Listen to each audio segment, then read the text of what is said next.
भूतिया जादुई मालगाड़ी। वैभव अपनी पत्नी रीना के साथ आधी रात को भोलापुर जाने के लिए मोहनपुर स्टेशन पर ट्रेन का इंतजार कर रहा होता है। अरे यार, ये ट्रेन तो आई नहीं अभी तक, पता नहीं कब तक आएगी। अरे वैभव जी, ट्रेन ही तो है, आ जाएगी। वैसे भी इन ट्रेनों की टाइमिंग फिक्स नहीं होती है। लेकिन रीना, तुम तो जानती हो ना, रात ज्यादा हो गई है। हाँ, मुझे पता है कि रात ज्यादा हो गई है, लेकिन अब हम इंतजार के अलावा कुछ नहीं कर सकते हैं। वो दोनों आपस में बात कर ही रहे होते हैं कि इतने में वहां एक मालगाड़ी जा रही थी। उस मालगाड़ी को देखकर वैभव बोलता है, यार इनका सही है, ये गाड़ी समय से आती है, लेकिन जो पैसेंजर ट्रेन होती है वही लेट आती है। वैभव, बस भी करो, इतना गुस्सा अच्छी बात नहीं है। एक तरफ रात ज्यादा होने की वजह से वैभव को गुस्सा आ रहा था, तो वहीं दूसरी तरफ वो जादुई मालगाड़ी आगे की तरफ निकल जाती है और थोड़ी ही देर में उस भूतिया जादुई मालगाड़ी में से किसी के हंसने हुए कुछ बड़बड़ाने की आवाज आती है। एक और नया शिकार आया है। इतना कहते ही वो गाड़ी अपने भूतिया शक्ति से एक सुंदर सी वैन बन जाती है और स्टेशन के पास चली आती है। उस वैन में एक ड्राइवर भी था। वो ड्राइवर वैभव से बोलता है, सर, आज रात यहाँ से कोई भी पैसेंजर गाड़ी नहीं जाएगी। उसके इतना कहते ही तेज हवाएं चलने लगती है और आंधी आ जाती है। सर, मौसम भी बहुत खराब हो रहा है, आप मेरी वैन में बैठ जाओ, मैं आपको आपकी जगह पर छोड़ दूंगा। रीना और वैभव कुछ नहीं बोलते, मानो वो दोनों कुछ देर के लिए उस ड्राइवर की आवाज से सम्मोहित हो गए थे। दोनों उस गाड़ी में बैठ जाते हैं। तभी ड्राइवर उनको जंगल के रास्ते ले जाने लगा कि तभी उस जंगल के रास्ते में उन्हें एक झटका लगता है और रीना का सम्मोहन टूट जाता है। रीना उससे बोलती है, भैया, तुम हमें कहाँ पर लेकर जा रहे हो? वैभव जी, देखो, हमें तो अपने गांव जाना था ना, ये ड्राइवर हम दोनों को कहाँ लेकर जा रहा है? रीना बेचारी अपनी पति को बोलती रहती है, लेकिन वैभव उसको कोई भी जवाब नहीं देता। वहीं दूसरी तरफ वैन के शीशे में उस ड्राइवर की आंखें रीना देख लेती है और बहुत ही डर जाती है। डरते हुए वो ड्राइवर से बोलती है, तुम्हारी आंखें लाल कैसे हो रही हैं? जैसे ही रीना उससे ये सवाल करती है, वैसे ही वो ड्राइवर अपनी मुंडी पीछे कर लेता है और भूतिया रूप में आ जाता है। जैसे ही वो अपने असली रूप में आता है, वैसे ही वो वैन भी एक जादुई भूतिया मालगाड़ी बन जाती है।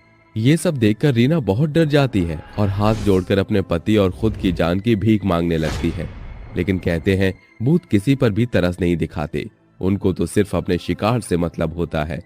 वैसे रीना और वैभव के ऊपर भी भूतों ने कोई रहम नहीं किया और उनको मार देते हैं और उन्हें मार कर खा जाते हैं। ऐसे ही दिन गुजरते जाते हैं और लोगों की मौत होती जाती है। लोगों के मन में अब उस भूत का खौफ बैठ गया था। दिन के समय तो मोहनपुर स्टेशन पर सब यात्रा करते थे, लेकिन शाम के 6 बजते ही लोगों का वहां से आना जाना बिल्कुल बंद हो जाता था। एक रात विष्णु नाम का लड़का रात के 8 बजे अपनी तांत्रिक विद्या सीखकर घर की ओर जा रहा था कि तभी उसकी नजर उस स्टेशन की तरफ जाती है और विष्णु खुद से बोलता है, इस स्टेशन के बारे में बहुत सुना है, एक बार इस स्टेशन का राज पता लगाना ही होगा। आखिर इस स्टेशन पर है क्या? विष्णु स्टेशन पर जाता है और जैसे ही वो उस स्टेशन पर जाता है कि तभी वहां से वही मालगाड़ी गुजरती है और थोड़ी देर बाद वही एक वैन आती है और विष्णु को उसमें बैठने के लिए बोलती है। थोड़ी देर बाद विष्णु उस वैन में बैठ जाता है। वो वैन एक बार फिर जंगल के रास्ते जाती है और उसमें ड्राइवर अपना चेहरा पीछे की ओर मोड़ लेता है। उसकी मुंडी घूमी हुई देखकर विष्णु उससे बोलता है, मुझे पता था तू यही करेगा, तो यहाँ सबको अपनी वैन में बैठाकर मारने के लिए लाता है, आखिर तू ऐसा क्यों करता है? कि ये बात सुनकर वो भूत बहुत तेज चिल्लाता है।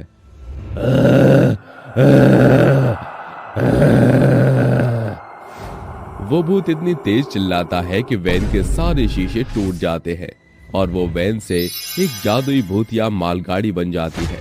वो भूत अचानक हवा में उड़ जाता है और गुस्से में गुर्राने लगता है। उसको गुर्राते हुए देख विष्णु उससे बोलता है, तू मुझे सब कुछ सच बता दे, गुर्राने का कोई फायदा नहीं है, क्योंकि अगर तूने सच नहीं बताया तो मैं तेरी इस मालगाड़ी को और तुझे भस्म कर दूंगा। इतना कहते ही विष्णु अपने बैग से माता रानी का सिंदूर निकालता है और उसके ऊपर फेंक देता है। भूत दर्द में करहाने लगता है और उसको बोलता है, बताता हूँ, दर्द हो रहा है, तूने क्या डाल दिया है? अब बता जल्दी, वरना भस्म कर दूंगा तुझे। बताता हूँ। मोहनपुर गांव में भोला, राजन, भीमा, हीरालाल सभी एक मजदूर थे। वो सभी इस मालगाड़ी में काम करते और जो थोड़े पैसे मिलते सब मिलजुल कर खुशी से रहते थे।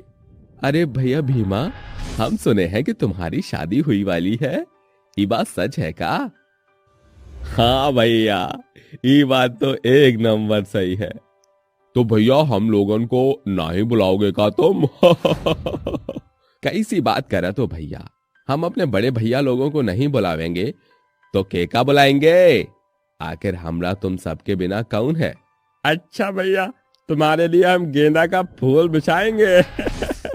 वो सब बात ही कर रहे होते हैं कि इतने में वहां उनका मालिक आ जाता है और उनसे बोलता है, तुम सब ऐसे ही गप्पे मारते रहोगे या फिर कोई काम भी करोगे? मालिक की ये बात सुनकर सभी पैसों की मांग करने लगते हैं। तो उनकी ये बात सुनकर मालिक बोलता है, तुम सब काम नहीं करते हो, इसलिए तुम सबको पैसे नहीं मिलेंगे, समझे? वो सभी मजदूर पैसे की जिद करने लगे और ये देखकर मालिक को गुस्सा आ जाता है और वो कुछ गुंडों को पैसे देता है और उस मालगाड़ी में आग लगवा देता है। आग लगने की वजह से वहां के सभी मजदूर जिंदा जलकर मर जाते हैं। इन इंसानों ने हमारे साथ बहुत बुरा किया।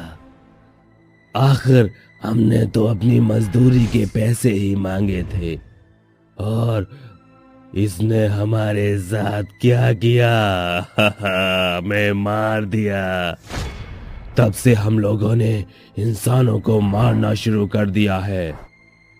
मानता हूं तुम्हारे साथ गलत हुआ है, पर तुम यूं इस तरह लोगों को नहीं मार सकते हो। चलो जाओ इस दुनिया से और अपनी दुनिया में खुश रहो। नहीं, हम नहीं जाएंगे। इतना कहते ही भूत बहुत तेज तेज चिल्लाने लगता है। उसकी चीख इतनी तेज होती है कि उसकी आवाज सुनकर पास वाले गांव के लोग वहां आ जाते हैं और ये सब देखने लगते हैं। भूत हवा में उड़ जाता है और उसके साथ साथ और मजदूर भूत वो भी अब विष्णु के सामने आ जाते हैं। ये देखकर विष्णु सोच में पड़ जाता है, इतने सारे भूत, मैं कैसे इन सब का खात्मा करूं? उन भूतों का खात्मा करने का समाधान ढूंढने के लिए वो अपने गुरु का ध्यान करने लगा और अपनी सिद्धि शक्तियों से विष्णु अपने गुरुजी से बात करता है। अपने गुरुजी को सब कुछ बता देता है। उसके गुरुजी उसको बताते हैं, बेटा, इनकी शक्तियां इस जादुई भूतिया मालगाड़ी में है। तुम इनकी मालगाड़ी में गंगा जल छिड़क दो, उसके बाद वो मालगाड़ी अपने आप जल जाएगी और उनके साथ साथ सारे भूत भी जलकर भस्म हो जाएंगे। इतना कहते ही विष्णु अपनी आंखें खोलता है और जैसा उसके गुरुजी ने बताया था वैसा ही करता है। विष्णु जैसे ही उस गाड़ी में गंगा जल डालता है वैसे ही उसमें आग लग जाती है। उस मालगाड़ी के साथ साथ वहां के सभी भूत जलकर मर जाते हैं। ये सब गांव वाले एक किनारे होकर देख रहे होते हैं और वो सब अब सुकून भरी सांस लेते हैं और सब खुशी से रहने लगते हैं।